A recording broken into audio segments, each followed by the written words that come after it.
If you're just joining my series on dialogue, then I suggest you first look at part 1 through 3 before starting this one. It will make this video easier to follow. In this video, part 4, I will be talking about when it's best to use dialogue tags and when it's best not to use them at all. But first, time for another of my little tales.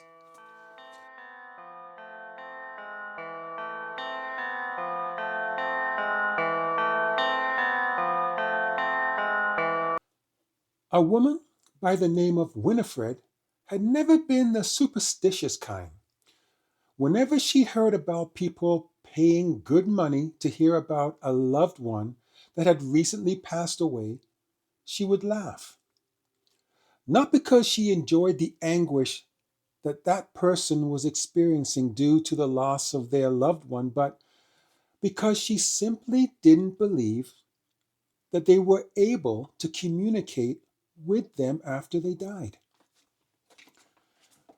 Over the years, she had known of several people who she believed had been conned out of their life savings by the would be fortune teller in the belief that they were able to spend a few minutes once a week communicating with their dearly departed. Actually, it wasn't just several people. In fact, at last count, she had known of 86 different people who had gone to Madame Kessia. And how could she know with such accuracy, you might ask? It's because Madame Kessia ran her little business out of her apartment at the back of a two-story apartment complex, and Winifred just happened to occupy the apartment at the front of the building. So she was able to see all the comings and goings of all the people seeking to speak with their departed loved ones. Winifred pretty much paid little, if any, attention to them, nor did she care what went on inside Madame Kessia's apartment. That is until one day, client number 87 walked past her apartment on her way to Madame Kessia's door. But this wasn't just any client. This was someone she knew. This was her childhood friend, Althea. When Winifred saw her out of her window, she rushed out to greet her. Althea, called Winifred. Don't tell me you are here to see that con woman, Madame Cassia. I know what you're thinking, said Althea, but she actually has a gift. Yeah, smiled Winifred. The gift of separating a person from their money. No, it's more than that. I know that she has successfully predicted the death of several people. Are you telling me that she can actually speak with the dead? Asked Winifred. Oh, hell no, exclaimed Althea. She just claims to be able to speak with them so she can con their families. Are you here to find out if you're going to die? Asked Winifred. Yes, answered Althea. It doesn't hurt to know. Winifred thought for a moment. Do you mind if I come along with you? Sure, why not? After Madame Cassia had given Althea a clean bill of health, she suddenly turned to face Winifred, who had been sitting quietly on the side couch. I must inform you that one of your fingers is infected with a rare and incurable disease, she announced. Winifred looked down at her fingers and then up at Madame Cassia. Which one of my fingers? She asked. I'm afraid I cannot tell you which one, but if it is not severed from your body before this year is over, it will bring about your death. Winifred walked back to her apartment with Althea close behind. What are you going to do? Asked Althea. I don't know. The only way to be certain is to cut off every one of my fingers, but I'm not willing to do that. But if you don't, you will surely die, said Althea.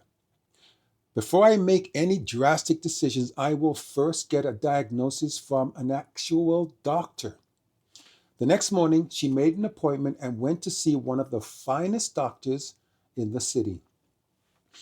She had several tests performed on not only her fingers, but her entire body. 3 days later, she returned to the doctor's office for the results. Her mouth suddenly dropped open when the doctor confirmed that although one of her fingers would eventually infect her entire body, bringing about her death, with all of his examinations, he couldn't tell which of her fingers was infected. When she got out to the waiting area, Althea was waiting for her. "What did the doctor say?" she asked. Exactly what Madame Cassia had predicted. And he also doesn't know which finger is the infected one. "So, then you have no choice," said Althea. "You'll have to cut all your fingers off to save your life." Winifred stared back at her friend with a solemn look. "No," she said. "I very much don't want to die, but I've decided not to cut off even one of my fingers. Today, I'll talk about when not to use dialogue tags. Then I'll tell you why Winifred decided not to cut off any of her fingers."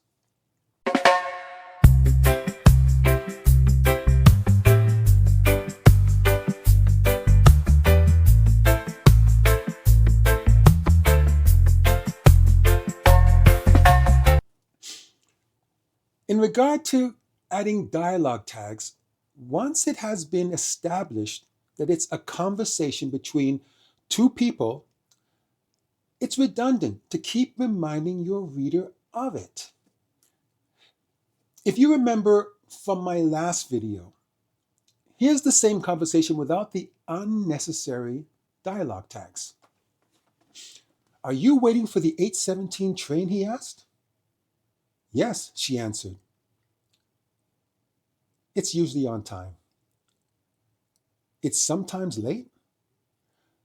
"I think I remember it was once." "That's surprising. Really out of character," he said. "Power outage?" "No."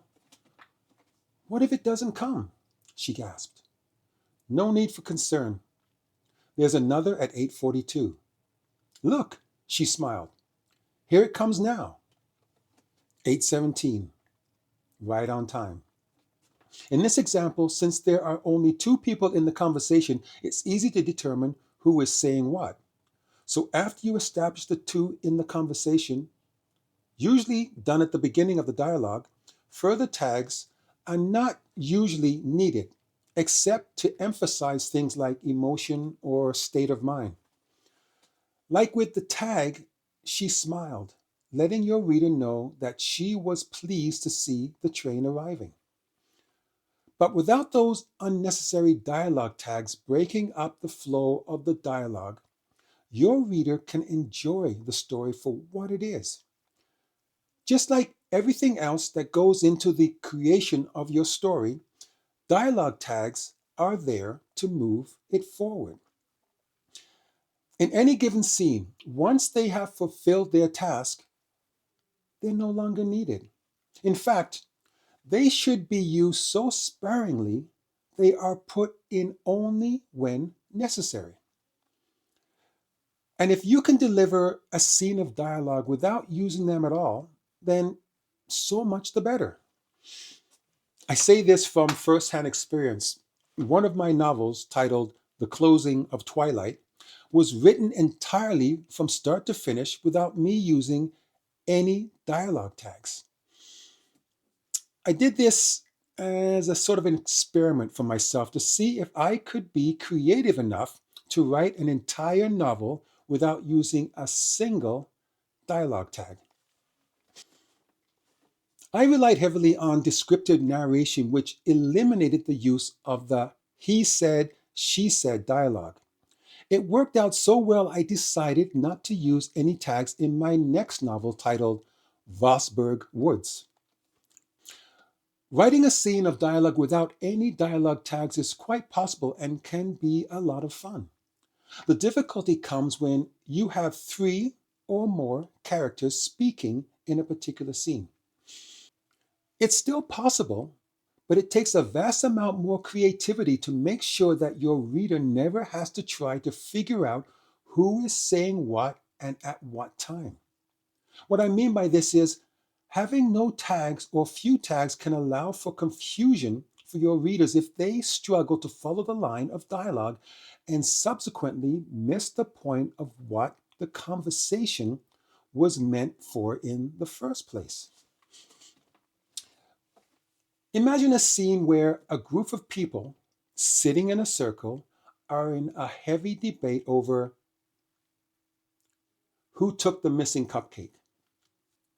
Here's an example of a dialogue between them with too few dialogue tags.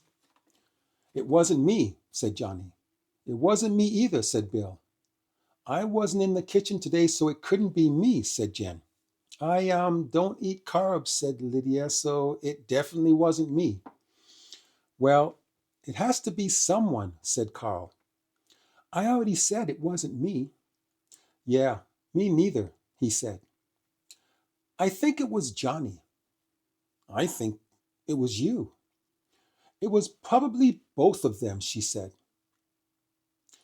In this example, with the help of the tags, your reader was introduced to the members of the group. They also found out each one denied taking the cupcake. Then it became confusing. When one of the characters said, I already said it wasn't me, your reader hasn't a clue which one that is or whether a male or female. The next character, yeah, me neither, he said. We can eliminate the two females, but your reader doesn't have a clue which of the three males said it. And even if they could figure it out with some reasonable deduction, why would they want to? Why would any reader want to play detective just to be able to follow a simple line of dialogue? The answer is they wouldn't. They would sooner skip over that page and by doing so possibly miss out on an integral part of your story. Here's an example with the right amount of tags. It wasn't me, said Johnny. It wasn't me either, said Bill. I wasn't in the kitchen today, so it couldn't be me, said Jan. I don't eat carbs, said Lydia, so it definitely wasn't me. Well, it has to be someone, said Carl. I already said it wasn't me, said Johnny. Yeah, me neither, said Bill. I think it was Johnny, said Jan. And I think it was you, added Johnny. And I think it was probably both of them, said Lydia. You may have noticed there was still a great deal of dialogue tags. And that's because I purposely left the dialogue to do more than its job. Having said that, new novelists tend to make the mistake of believing they need to embellish their dialogue tags with unnecessary descriptions.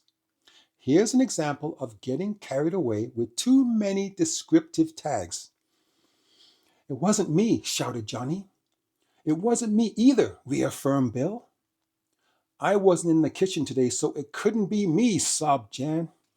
I don't eat carbs, confessed Lydia, so it definitely wasn't me.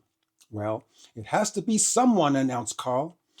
I already said it wasn't me, avowed Johnny. Yeah, me neither, retorted Bill. I think it was Johnny, blamed Jen. And I think it was you, declared Johnny. And I think it was probably both of them, professed Lydia. Oh. On your first novel, it's easy to think that these flowery descriptive dialogue tags are helping your story along. On the contrary, they're hurting it by putting too much emphasis on areas where it's not needed and less on the story at hand. They also make your writing look amateurish. And this is because it's not the job of the dialogue tags to describe what the characters are doing, feeling, or acting. They are there to simply let the reader know who's presently talking. If you've noticed, so far the examples of dialogue have been without any narration, causing the dialogue to do more than it's supposed to. This was purely to show the importance of dialogue and the impact it can have on your story. But like I've said before, dialogue works best hand in hand with narration.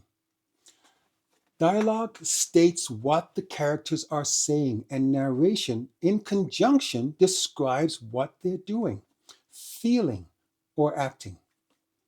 Let's look at this latest example of dialogue again, but this time with narration added in for support. "It wasn't me," said Johnny. His grimacing expression showed he was beginning to become agitated by the continued line of questioning. "It wasn't me either," said Bill. His glance down at his watch proved he had better things to do that day.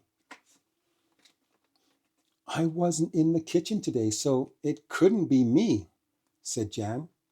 She sat uncomfortably in her chair, believing she was already being blamed for the crime. Lydia started to wring her hands in a nervous manner. She stared across at Johnny, who noticed her odd behavior. "I don't eat carbs," she said, "so it definitely wasn't me." "Well, it has to be someone," Carl finally spoke as he panned the group with his eyes, trying to get a sense of who the guilty party was. "I already said it wasn't me." Johnny couldn't help but to blurt out those words while turning in his seat as he tried to avoid eye contact with Carl. "Yeah, me neither," Bill smirked as he looked across at Jan.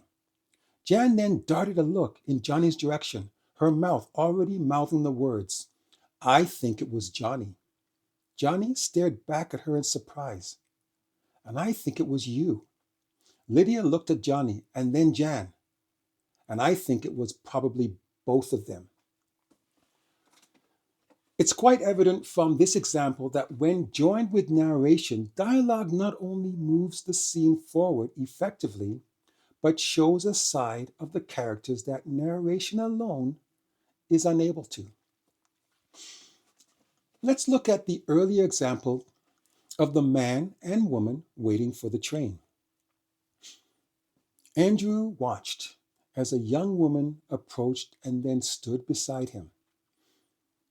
"Are you waiting for the 8:17 train?" he asked. "Yes," she answered. She glances at the far end of the platform where the train would eventually appear from. "It's usually on time," he said. "It's sometimes late?" she asked. "I think I remember it was once." She quickly looks at Andrew with an expression of concern. "That's surprising." He turns to her with a curious smile. Really out of character. She glances down to her cell phone and checks the time. He looks down at the track. She watches him as he continues to stare at the tracks. She has a look of worry growing on her face. "Power outage?" "No." "What if it doesn't come?" "No need for concern," he said. "There's another at 8:42. She stares in the direction the train is due to come, and suddenly a large smile appears on her face. "Look, here it comes now." He glances in the direction of the oncoming train, and then down at his watch. 8:17, right on time. By injecting the necessary amount of description, the narration allows the conversation to flow unimpeded, without the task of having to explain the dialogue. Having said that, the dialogue still requires a valid reason for being there. You see, it's not enough for two strangers to stand on a platform in a conversation waiting for the 8:17 train to arrive. There must be an objective. The dialogue must have a reason for existing in that scene. Who are these two people? Why do we care if the train is on time or arrives at all? If we remove the dialogue from this scene, will it influence the story? Does this scene of dialogue shed light on either of these characters or some aspect of the story? Does it alter either of these characters' state?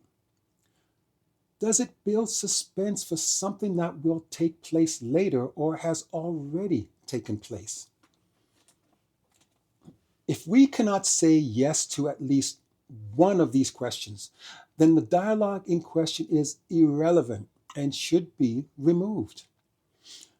It's important to understand that the answer may be no regarding the two strangers waiting for the 8:17 train, but that's because the scene of dialogue in the example doesn't represent the story it is meant to be part of, meaning it's taken out of context. Having just a few lines of dialogue, we don't know what preceded it or what will follow. Therefore, it's not possible to determine if it's relevant to the story without knowing more about the story. Understandably, we're not going to write an entire story just to make this scene relevant. So we'll simply make it relevant without the rest of the story. Andrew watched as a young woman approached and then stood beside him.